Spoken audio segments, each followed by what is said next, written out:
Hello everyone, welcome to the first video of Prelims Guidance Program with respect to GS. Today we are starting with Ancient India, right? So as we have already discussed, the course, in this course basically we have in detail discussion with all the subject with respect to PYQs and the various important themes that has been reappearing each year, how your preparation strategy should be, what are the sources you are going to refer, right?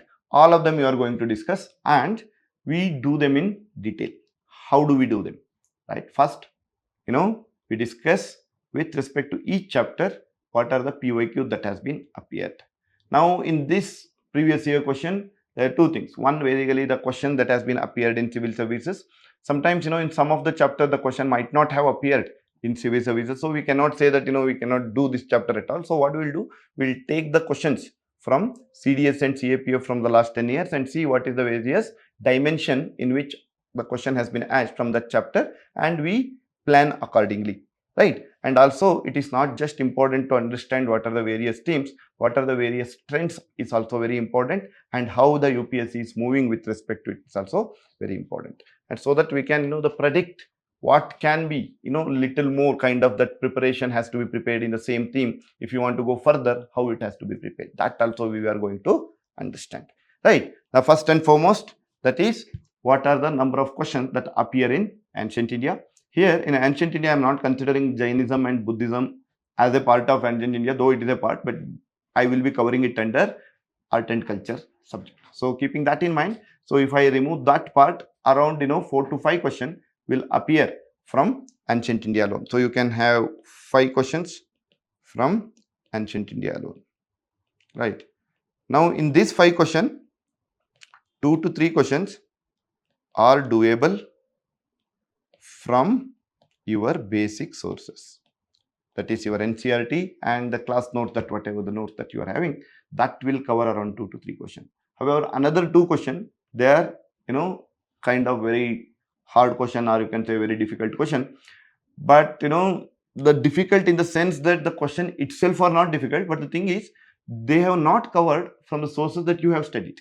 Right? The question per se is not difficult. They are just asking which of the following are Buddhist text, which of the following are Jain text. So the question is very simple. If you just know whether it is a Jain text or Buddhist text, you will be knowing it. But the problem is the information of those things would not have covered in your basic material. So that is making the questions very difficult. So if you want to attend those 2 questions also, then I have to run behind the content, which is not the basic idea that how you are supposed to prepare, because the effort that it takes to prepare the 2 questions will be something much larger what you are going to lose in the other subject. So keeping that in mind, it is always better to keep your sources limited to an extent with respect to the number of questions it will be asked.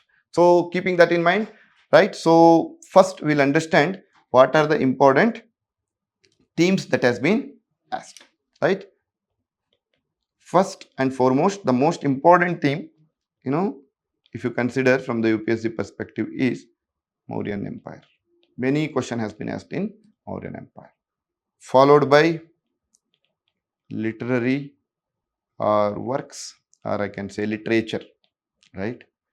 This is the recent trend where the literature question has been asked more and more in recent year. Next, something related to, let's say now in the Swale civilization, or I can say that the Gupta period. And another important is terms. So in these terms, basically you can observe that there are different ways that the question is being asked. One on something related to economy and trade, right? Here economy may you can have the types of different lands, or let's say something related to economy term like guilds, shrenis, right? Or you can have something called hundi, or one time they asked about fanam, right? All these are related to economy as well as trade. Along with that, with respect to economy and trade, apart from the terms, they also ask about important ports that are being associated with the external trade, as well as they also ask in few of the examination in UPSC they have not asked, but the major trade routes, right? Dakshinapata, right? This kind of the trade routes also has been asked.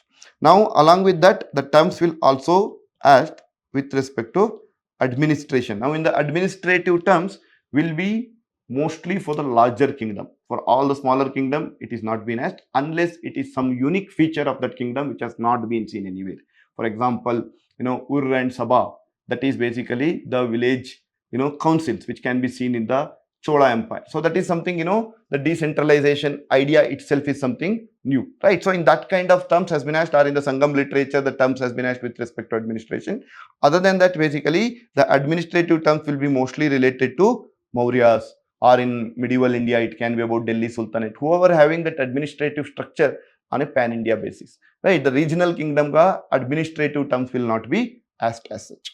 Along with that, the socio-cultural terms that is being used. So this is another type of question that are being repeatedly asked, right? So, this is another word. So the next would be, the important kings, right, or the rulers that will be asked.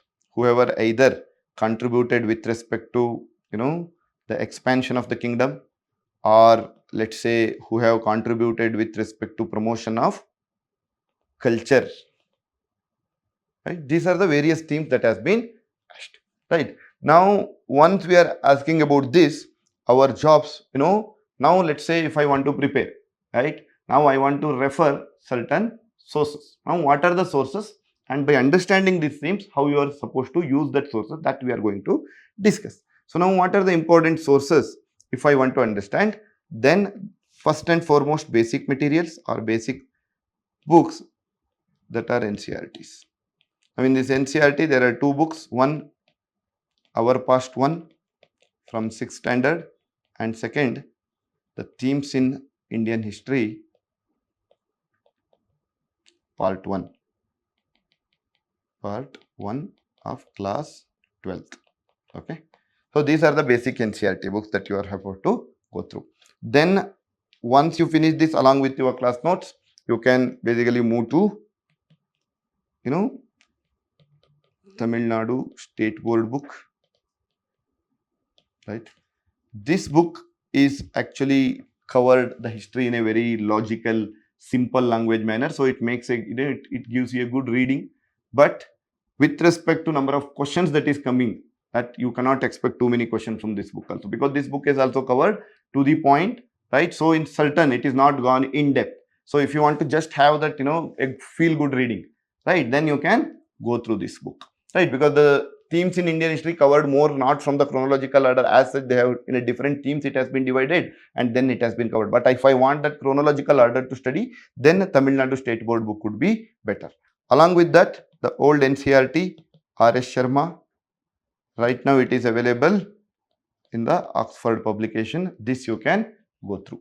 Right, here again, this book has gone in very detail and minute detail has been covered. Now, whenever you are reading these books, that is R.S. Sharma, what you are supposed to do is the important themes that has been covered in UPSC previous year has to be covered. That means that I can go little in depth about Mauryas, because Maurya is being repeatedly asked.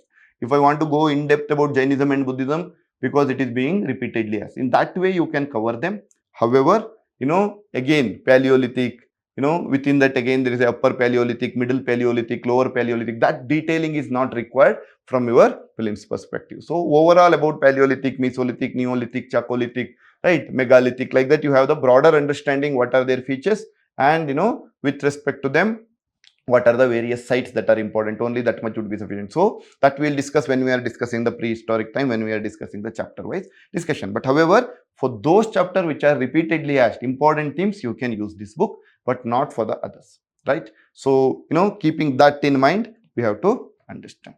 Now, apart from that, there is another book, right, which is basically history of ancient India and early medieval India, right? This book, Early Medieval India, this book has been written by Upinder Singh, right?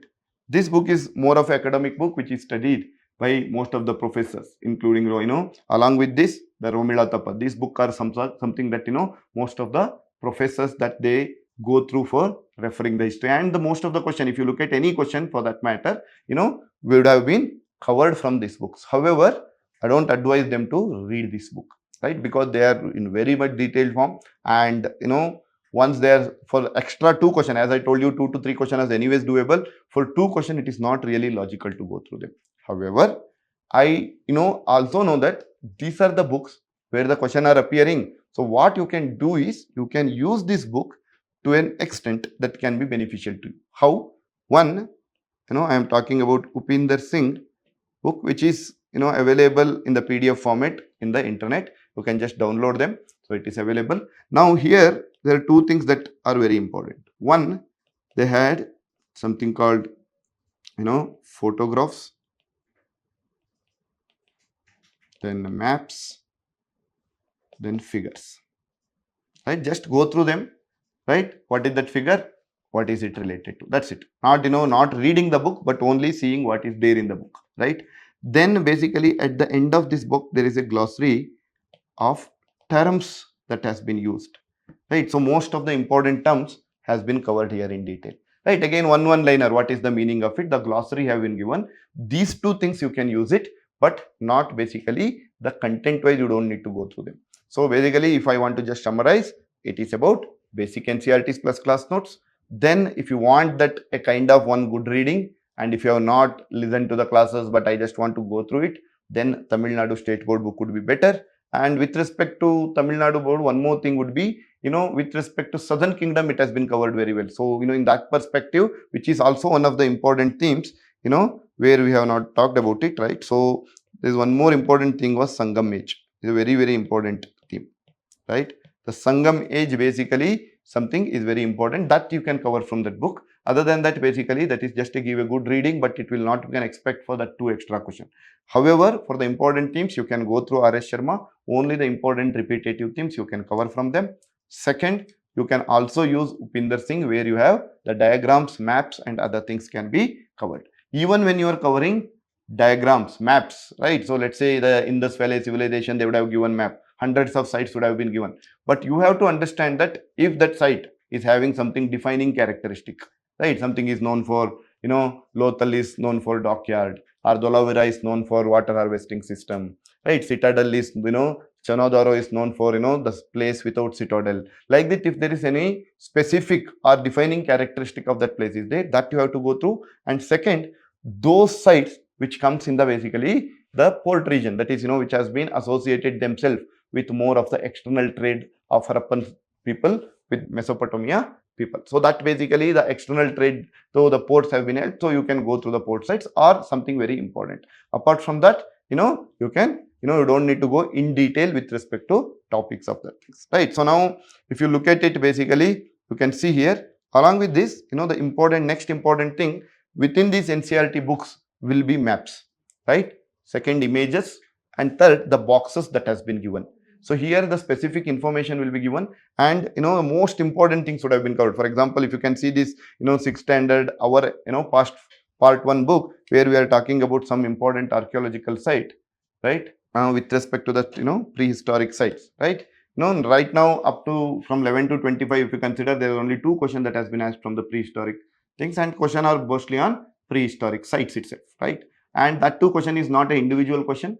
Along with this site, different sites of the different period has been asked together in the kind of how many pairs are correctly met kind of question, right? So within that, one of the statement was related to Paleolithic, another would have been related to Indus Valley. Like that, they have given a different site, within which one that they have given was Burza Home, and they have told that why it is known for. It is known for, let's say, rock cut architecture that has been given in the examination. However, it is known for pit dwelling, right? So that basically, since it is in Kashmir, you can remove that option also, because of the rock cut architecture is not possible over there. So however, that is one. And last year in 2024, the Chalcolithic site of Inamgaon has been asked. So these are available in this, the map itself, right, that you can go through. So the important map that you can go through places along with this. Along with this, you can have this kind of boxes, how basically coins have been there, different coins. You can see that, first time in the coin, the name of the king, before there was a Panchmark coin. After that, basically in the Indo-Greek coin, the ruler photo or ruler picture or the image has been given on the coin. So these kind of question, right, where the first time gold coin has come, Kushana coins with the highest gold quality has come. All these things basically you can go through these kind of boxes. So these boxes will give always a extra idea about the things. So the boxes, images and maps of new NCERT becomes very, very important. Along with that, basically, you can go with this.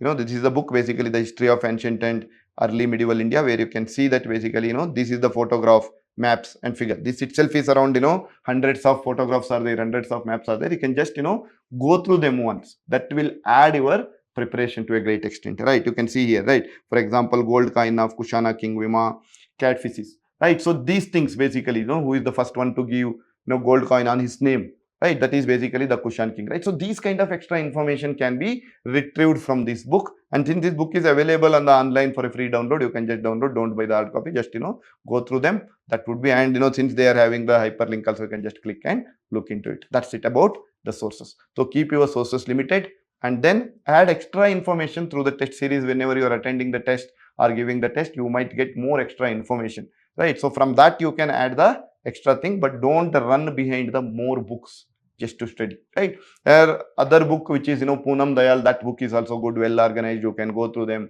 and but it's a little bulky, but it is actually a good book with respect to the content covered. However, I don't want to cover too many books. When I'm covering NCERT and my class notes, I just add them with these extra things, and with respect to the important repeated theme, I go little deep, not just with the books, even I go to the internet and search for it. That is the idea, that how you are supposed to enter with. So the next would be the timeline of ancient history. This is very, very important from prelims perspective, because there are two types of questions that will appear. One, who are the contemporary of certain kings? Who are the contemporary of Buddha? Right? So like that, the contemporary kind of question will come. Second, they have asked many a times chronological order. The four events has been given, then they have told you to arrange them in chronological order.